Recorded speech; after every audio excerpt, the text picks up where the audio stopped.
చెప్పండి మాధవి గారు, ఎలా చూడొచ్చు ఢిల్లీ లిక్కర్ స్కామ్లో కేసులో, ఢిల్లీ లిక్కర్ స్కామ్ కేసులో కవిత నేను ఒక కడిగిన ముత్యంలా తిరిగి వచ్చాను, అప్పుడు అదే చెప్పాను, ఇప్పుడు అదే చెప్పాను అంటుంది.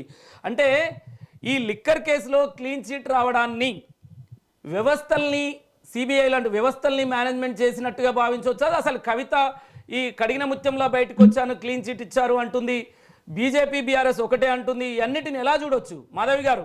నేను ఒకటే చెప్పాలనుకుంటున్నా, ఏ రోజైతే బీజేపీ బీఆర్ఎస్ ఒకటైనాయో ఆ రోజు నుంచి ఈ కేసు ఇట్లనే కడిగిన ఉచ్చం లాగానే వస్తుందని అందరికి తెలిసిన విషయమే. ఎందుకంటే ఇప్పుడు బీజేపీ అవలంబిస్తున్నటువంటి ప్రతి విధానం, ఇది ప్రతి రాష్ట్రంలో జరిగేటువంటి అంశం. ఇది ప్రతి రాష్ట్రంలో ఎవరైతే వాళ్ళకు వ్యతిరేకంగా పనిచేస్తున్నాయో పార్టీలు, ప్రాంతీయ పార్టీలు ఏవైతే ఉన్నాయో వాళ్ళని ఏదో రకంగా ఇది చేసి వాళ్ళని మలుపుకోవడం, వాళ్ళకి పార్టీలోకి మెర్జ్ చేసుకోవడం అనేది సహజంగానే జరుగుతున్నది. బీఆర్ఎస్ ఈ రోజు ఇంకొకసారి ప్రూవ్ అయింది, బీఆర్ఎస్ బీజేపీ ఒకటే అనడానికి ఇది ఒక తార్కాణం.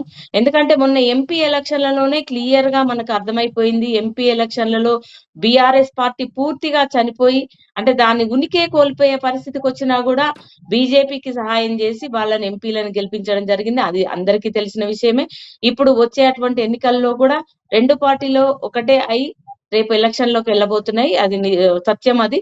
సో అందులో భాగంగానే ఈ రోజు బీఆర్ఎస్ లో ఉన్నటువంటి కవిత గారికి క్లీన్ చిట్ ఇవ్వడంలో బీజేపీ పాత్రనే పెద్దది.